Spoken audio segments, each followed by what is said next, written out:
Bismillahirrahmanirrahim. Assalamu alaikum, dear students. How are you? I hope you'll be fine.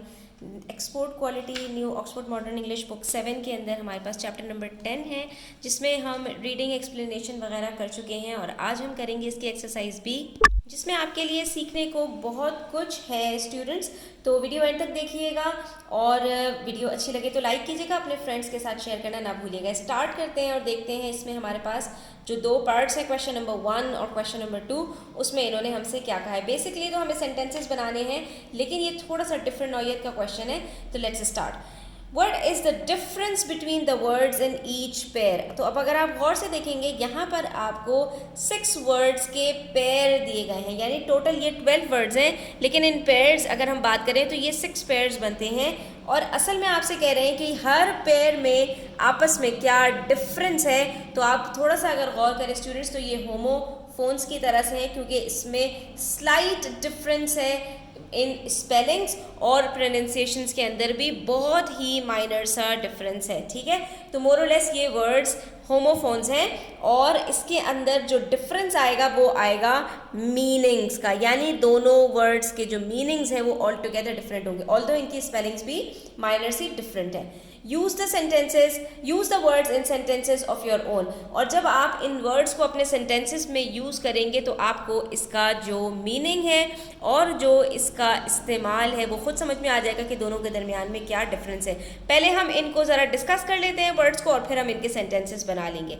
तो यहाँ पर हमारे पास पहला पेयर है मोटिव और मोटिव। तो मोटिव जो होता है बच्चों, ये एक हमारे पास वर्ड है जिसका मतलब है कोई रीज़न फॉर डूइंग समथिंग, यानी किसी काम को करने का जो मकसद है, जो उसके पीछे वजह है, उसको कहते हैं मोटिव। आपका इस काम को करने का क्या मोटिव है, क्या मकसद है। लेकिन मोटिव कहते हैं किसी डेकोरेटिव इमेज या डिज़ाइन को। जैसे कि आपने देखा होगा टाइल्स के ऊपर कोई डिज़ाइन वगैरह बना होता है तो किसी आइडिया को रिफ्लेक्ट कर रहा होता है, उसको हम कहते हैं मोटिव। ठीक है, उसके बाद है हमारे पास ट्रॉपिकल और टॉपिकल, आर के डिफरेंस से।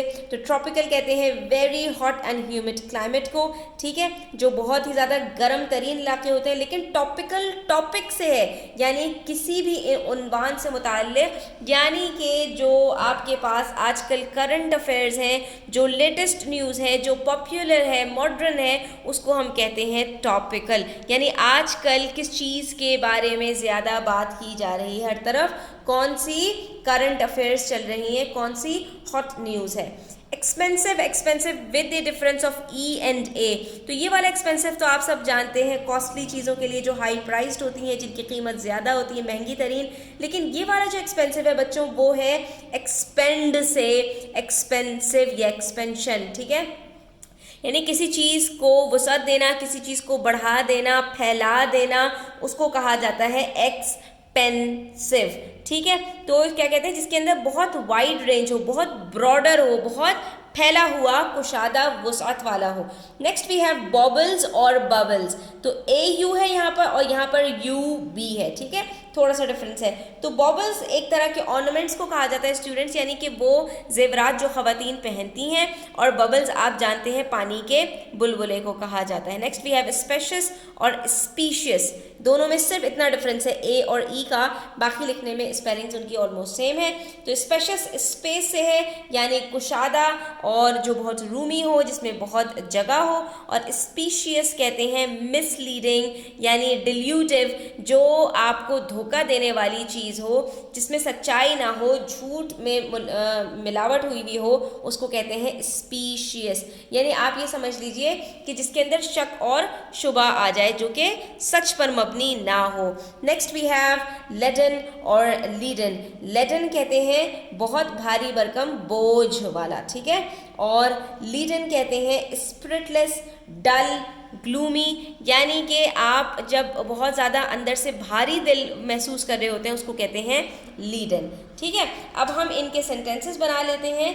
तो अपनी अपनी पेंसिल्स हाथ में ले लीजिए और मेरे साथ साथ इसकी मीनिंग्स और सेंटेंसेस लिखते जाइए। Your motive to go to school every day is to learn. आपका मकसद क्या है? तालीम हासिल करना। The jacket has a rose motive on the collar, collar के ऊपर रोज का एक डिज़ाइन बना हुआ है। I dream of living on a tropical island, मैं एक ऐसे आइलैंड पे रहने का ख्वाब देखता हूँ जो कि ट्रॉपिकल हो। The discussion focused on topical issues in medicine, ठीक है, तो डिस्कशन के अंदर जो मेडिसिन के अंदर अभी लेटेस्ट जो भी आई हैं अपडेट्स उसके बारे में बात हो रही थी। I can't afford two by an expensive watch, an active and expensive market economy is necessary condition for progress, ठीक है, तो यहाँ पर क्या है, ये एक्सपेंसिव से मुराद यानी कि जो डाइवर्सिफाइड हो, जिसके अंदर बहुत सारी चीज़ें आ जाएं। The girls wear purple and white bobbles और ribbons in their hair. Children love bath time with soap and water, bubbles and boards, ठीक है, तो ये बॉल वाटर बबल्स हैं। Spacious, they specified a spacious entrance hall, बहुत कुशादा entrance hall था। The specious data was not reliable, जाहिर सी बात है जिसके अंदर झूठ मिला हुआ है तो वो कैसे रिलायबल हो सकता है। He always comes back from France laden with presents for everyone, जब भी फ्रांस से वापस आता है तो जो है वो लदा हुआ आता है किससे, तोहफों के साथ। The leaden sky outside matched my heavy heart, बाहर जो डल सा स्काई हो रहा था इस वक्त बिल्कुल जिसके ऊपर कोई रौनक नहीं थी, तो वो मेरे भारी भरकम जो है वो दिल की तरह था जिसके अंदर बोझ कोई लदा हुआ था। उसके बाद we have question number 2, use the following words in a sentence of your own. अब आपको 5 वर्ड्स दिए गए हैं। अब ये जो वर्ड्स हैं स्टूडेंट्स, इनको आपने दो तरह से यूज़ करना है, वंस एज अ नाउन और एडजेक्टिव, यानी या तो ये एक नाउन की तरह या एडजेक्टिव की तरह जो है यहाँ पर जो है वो एक्ट करेंगे, और दूसरी मर्तबा एज अ वर्ब, ठीक है, यानी इन सब को आपने इस तरह से यूज़ करना है कि ये एक दफ़ा नाउन या एडजेक्टिव की तरह आए और दूसरी तरफ वर्ब की तरह आए। जैसे हमारे पास पहला वर्ड है एलैबोरेट। एलैबोरेट कहते हैं बच्चों, अगर हम नाउन की बात करें तो ये एक एडजेक्टिव है, ठीक है, जिसका मतलब है डिटेल्ड, बहुत ज़्यादा तफसील से, बहुत ज़्यादा बारीकी से। ज़्यादातर ये वर्ड यूज़ किया जाता है कि जब आप किसी कपड़े के ऊपर कोई डिज़ाइन देखते हैं और वहाँ पर हाथ से काम किया गया होता है तो कहते हैं बहुत ही डिटेल्ड, बहुत ही एलैबोरेट डिज़ाइन है ये, ठीक है। और एलैबोरेट वर्ब के तौर पे यूज़ होता है, उसका मतलब है कोई चीज़ एक्सप्लेन करना, वाज़े करना, किसी चीज़ के बारे में वजाहत देना, ठीक है, उसको तफसील से बताना, उसको कहते हैं एलैबोरेट करना। Please teacher elaborate the topic, आप इस टॉपिक को एलैबोरेट कर दें, एक्सप्लेन कर दें। कंडक्ट, कंडक्ट का जो वर्ड है ये भी दो तरह से यूज़ होता है, एज अ नाउन, नाउन में अगर यूज़ हो तो इसका मतलब होता है तर्ज़ अमल, आपका सुलूक, आपका रवैया, आपका इखलाक, ठीक है।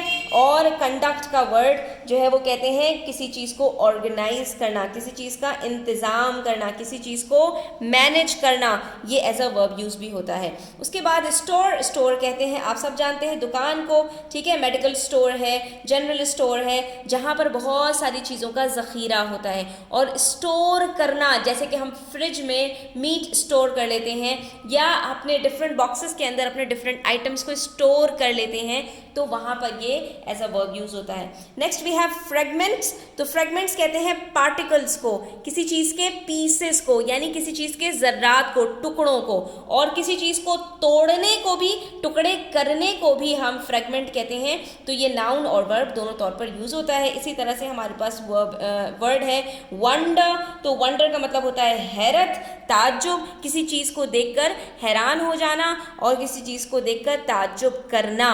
तो अगर हैरान हो रहे हैं ये वर्ब हो जाएगा, और अगर जो है वो आप इस स्टेट में हैं, ठीक है, यानी हैरत ज़दा हैं, तो इसको क्या कहते हैं, इसको कहते हैं एब्स्ट्रैक्ट नाउन, यानी कि वो सारे नाउन्स जो आपकी किसी फीलिंग को, किसी स्टेट को शो करते हैं जिसको आप टच नहीं कर सकते, देख नहीं सकते, तो उसको हम एब्स्ट्रैक्ट नाउन कहते हैं। तो यहाँ पर भी वंडर जो है हमारे पास एक एब्स्ट्रैक्ट नाउन है। अब देख लेते हैं सेंटेंसेस को, तो ये आपको और ज़्यादा जो है वो स्टूडेंट समझ में आ जाएगा। एलैबोरेट, तो as an adjective, they made elaborate preparations for his visit. As a verb, he said he was resigning but did not elaborate on his reasons, यानी उसने वजह नहीं बताई, उसको एक्सप्लेन नहीं किया कि भाई वो क्यों जॉब छोड़कर जा रहा है। Conduct, as a noun, they were arrested for disorderly conduct, उनका जो बिहेवियर था, जो उन्होंने कानून तोड़ा, उसकी वजह से उनको अरेस्ट किया गया।